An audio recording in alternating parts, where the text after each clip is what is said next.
نمرود لعین کے جو وزیر تھے، مشیر تھے، درباری تھے، انہوں نے کہا کہ اسے آگ میں جلا دیا جائے۔ اب یہ فیصلہ طے ہو گیا۔ اس ابراہیم علیہ السلام کے لیے 30 گز لمبی 20 گز چوڑی ایک دیوار بنائی گئی، پکی مضبوط دیوار بنائی گئی، اور یہ کہا گیا کہ اس کے اندر لکڑیاں ڈالو، اتنے لکڑیاں ڈالو کہ اس کو بھر دو کہ اس کی جب آگ لگائی جائے تو آگ کے شعلے آسمان سے باتیں کرے۔ اب جو چھوٹے تھے، بڑے تھے، عورتیں تھیں، بچے تھے، مرد تھے، سب کو حکم ہو گیا کہ سب کے سب لکڑیاں جمع کر کے اس کے اندر ڈالو۔ جس نے لکڑیاں نہیں جمع کی اس کو بھی اس آگ میں جلا دیا جائے گا۔ اب لوگ جو لکڑیاں اٹھا کے آ رہے ہیں، ڈالتے رہے۔ ایک روایت میں 1 مہینے میں اس کو بھر دیا گیا، ایک روایت میں کہ 3 مہینے تک اس گڑھے کو، جو اس بنائے گئے دیوار کو، اس چار دیواری کو بھرا گیا۔ جب اس میں لکڑیاں بھر گئی نا، اتنے لکڑیاں ہو گئی، پوری بھر گئی، تب آگ بھڑکائی گئی، آگ لگائی گئی۔ جب آگ کے شعلے آسمان سے باتیں کرنے لگے، آگ کے شعلوں کی اتنی تپش تھی، اگر اوپر سے کوئی پرندہ بھی گزرتا تو وہ جل کر راکھ ہو جاتا تھا۔ اتنی آگ کی تپش تھی، اتنی گرمائش تھی کہ کوئی پرندہ اوپر سے گزرتا وہ جل کر راکھ ہو جاتا۔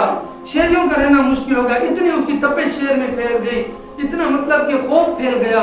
جب اس منظر کو وہ آگ پہنچی نا، اب نمرود نے کہا کہ اس ابراہیم علیہ السلام کو ڈالیں کیسے اتنی بڑی آگ کے اندر۔ شیطان آیا، شیطان کہنے لگا، اس نے تعبیر بتائی، اس نے مشورہ دیا کہ ایک منجنیق بنائی جائے، ایک صندوق بنایا جائے، اس کے اندر ابراہیم علیہ السلام کو بند کر دیا جائے، اور پھر اس کو کہیں اوپر سے، جس طرح غلیلیں ہوتی ہیں ہم اس پتھر پھینکتے ہیں اس کے ساتھ، اس طرح کی کوئی چیز بنا کر اسے اوپر سے آگ کے اندر پھینک دیا جائے۔ قربان جاؤں حضرت ابراہیم علیہ السلام پر، آپ تو رب کی وحدانیت کے لیے آئے ہیں نا، رب کا، اسلام کا چرچا بلند کرنے کے لیے آئے ہیں نا، ذری بات ہے مدد بھی رب نے کرنی ہے نا۔ اب رب یہ سارا معاملہ دیکھ رہا ہے کہ میرے خلیل کے ساتھ کیا کیا جا رہا ہے، میرے خلیل کو آگ میں جلایا جا رہا ہے، کہ وہ کہتے ہیں نا، دیکھ رہا ہے رب جلیل آگ میں جاتا ہے اب اس کا خلیل۔ ہاں، دیکھ رہا ہے رب جلیل آگ میں جا رہا ہے اب اس کا خلیل۔ آگ، صندوق تیار ہو گئی، منجنیق تیار ہو گئی، ابراہیم علیہ السلام کو بیچ میں رکھ دیا گیا۔ جب آگ کے قریب کیا نا، آگ میں ڈالنے لگے تو روح کانپ اٹھی، فرشتے کانپ اٹھے، پوری کائنات کانپ اٹھی کہ اے مالک، تیرے خلیل کو آگ میں ڈالا جا رہا ہے، تیرے پیارے خلیل کو، تیرے پیارے دوست کو آگ میں ڈالا جا رہا ہے۔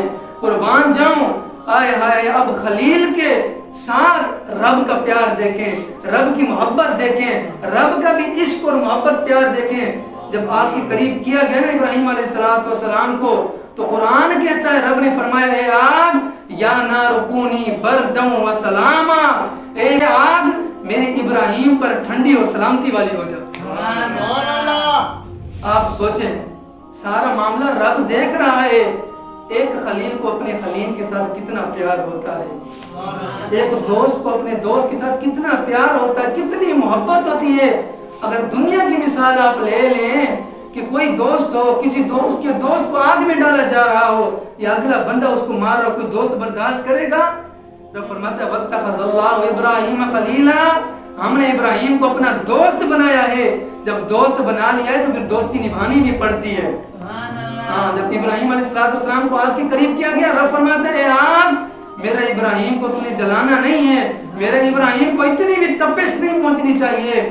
یا نار کونی، اے آگ ہو جا ابراہیم پر بردم و سلاما، ٹھنڈی اور سلامتی والی ہو جا، مطلب کہ آگ میرے ابراہیم پر گل گلزار بن جا، میرے ابراہیم پر جنت کے باغوں میں سے ایک باغ بن جا۔ قربان جو ابراہیم علیہ السلام کی صندوق کو آگ میں ڈال دیا گیا، اتنی آگ کہ آگ کے شعلے آسمان سے باتیں کر رہے ہیں۔ جب ابراہیم علیہ السلام آگ میں گئے نا، نمرود لعین اوپر چڑھ گیا، دیکھ رہا تھا کہ وہ تو یہی سوچ رہا تھا نا کہ ابراہیم علیہ السلام جل کر راکھ ہو جائیں گے۔ کیا دیکھتا ہے کہ آگ گل گلزار بن گئی ہے، آگ ٹھنڈی بن گئی ہے، آگ کی تپش ختم ہو گئی ہے، آگ کی گرمائش ختم ہو گئی ہے۔ آگ ایسا لگتا ہے کہ آگ نہیں ہے، یہ جنت کے باغوں میں سے ایک باغ ہے۔ آگ ٹھنڈی اور سلامتی والی ہو گئی۔